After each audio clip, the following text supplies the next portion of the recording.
Chapter 960, The Fool's Sigh. Upon hearing the name Jayaman Sparrow, all the members on both sides of the long bronze table looked at the world. No one spoke or interjected. They more or less knew that the crazy adventurer, Jayaman Sparrow, had once again done something huge, such as killing Admiral Hell Ludwell. However, Audrey didn't believe that this was the main reason why he would suffer mental problems. And the way they acted made Leonard instantly realize a fact. Everyone in the Tarot Club knew that the world was Jayaman Sparrow. Klein's disguise is really well done. However, why does he let the other members know of his identity as Jayaman Sparrow? Isn't it common sense to hide one's background at such gatherings? Amidst his puzzlement, Leonard heard the blurry-figured the world reply with a hoarse voice. What clues has MI9 obtained? Zio showed no shame in betraying MI9 as she replied frankly. They have confirmed that the identity, Jayaman Sparrow, is fabricated and that it was sourced from Backland. Indeed, he was previously known as Sherlock Moriarty. He became Jayaman Sparrow after leaving Backland. However, Sherlock Moriarty isn't his real identity either. Leonard subconsciously surveyed the area and realized that, although the other members weren't surprised, they didn't seem to show any signs of realizing it. Hence, he believed that their knowledge of Klein was only at the uppermost surface. Under Klein's control, the world Jayaman Sparrow chuckled and answered Miss Judgment's information. There's no need to bother about such matters. To him, to figure out who the fake identity of Jayaman Sparrow was given to, one had to first capture Queen Mystic Bernadette, or one had to obtain news of Sharon from her. Clearly, the level of difficulty made it nearly impossible. In comparison, if they did the same as Leonard, starting off from the events in which Detective Sherlock Moriarty was involved in, there was a chance of them figuring out more. However, since MI9 had chosen the wrong direction, Klein was happy to see them take the futile route. Mr. World is unperturbed and very confident. Zia retracted her gaze and didn't continue. At this moment, Audrey deliberated and asked, Mr. World, will you be returning to Backland in the future? Will you still use the identity of Dwayne Dance? As a qualified psychiatrist, she obviously wasn't going to inform the mental problems of the world to the other members of the Tarot Club. She only wanted to confirm if he would still return to the lone charity Bursary Foundation. That way, she could be in closer contact to him in the real world, allowing for a better checkup. She didn't conceal the matter about Dwayne Dance since the original members already knew of it. As for Mr. Star, he was clearly familiar with Mr. World.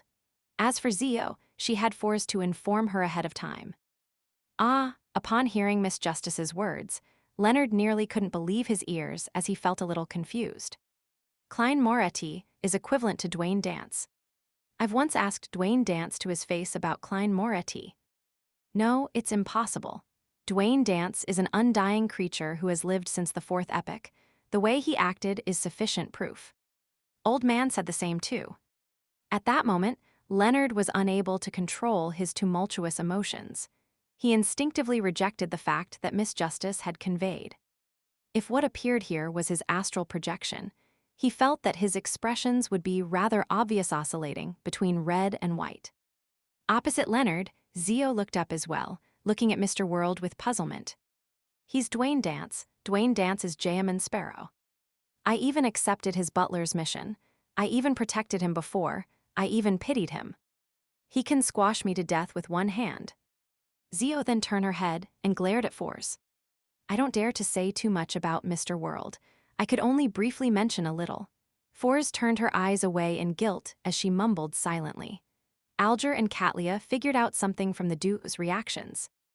Miss Magician and Miss Judgment knew each other in the real world. Miss Judgment had once interacted with Dwayne Dance before, but she didn't know that he was Jayaman Sparrow. As a senior spectator, Audrey noticed the abnormalities of the Star and Judgment without a doubt.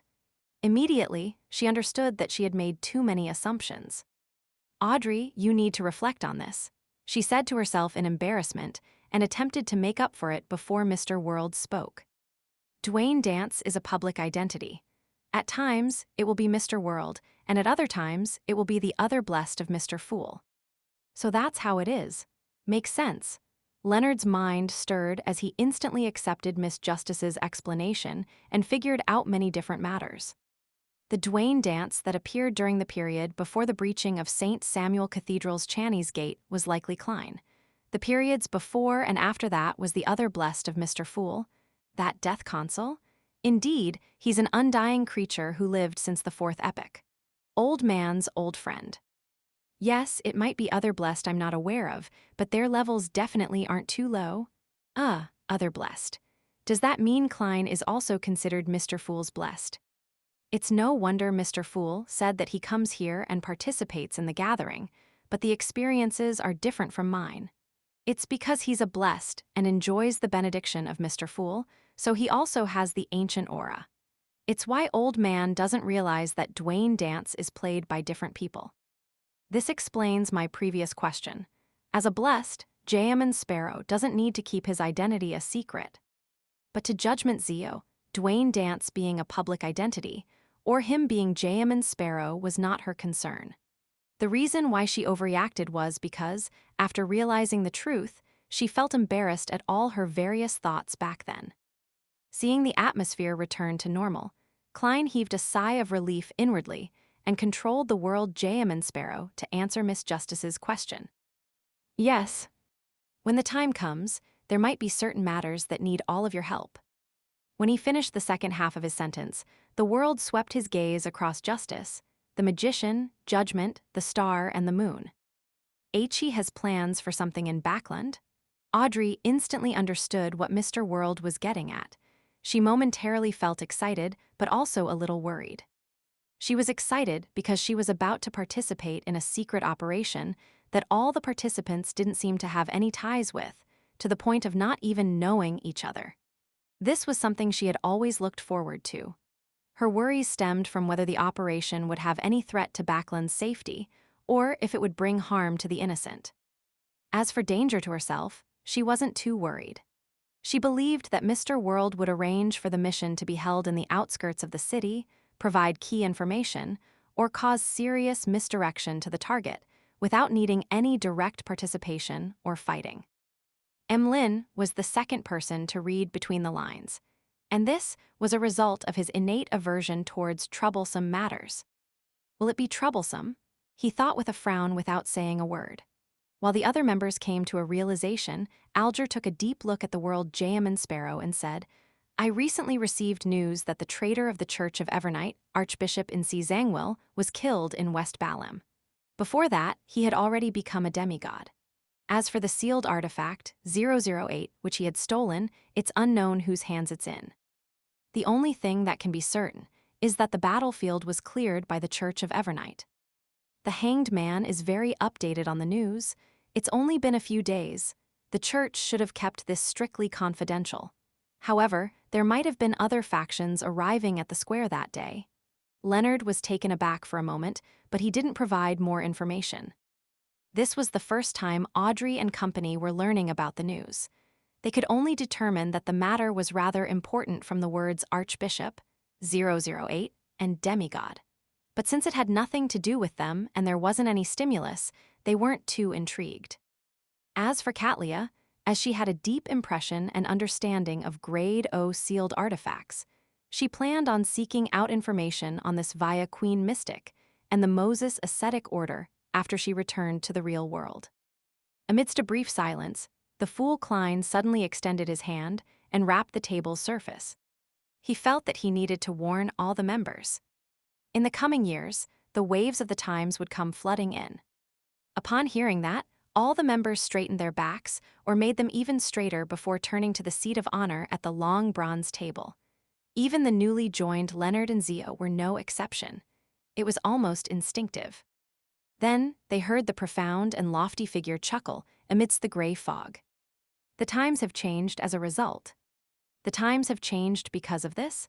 Sigh Zangwill's matter is key to something, although it involves a Grade O sealed artifact. Alger, who had shared the news, never expected Mr. Fool to place so much emphasis on it. He was momentarily unsure what to make out of it. Leonard, who had participated in the matter regarding Sigh Zangwill, felt the same. He knew how important and terrifying the Grade O sealed artifact was, but he never expected that what happened that day would change the times.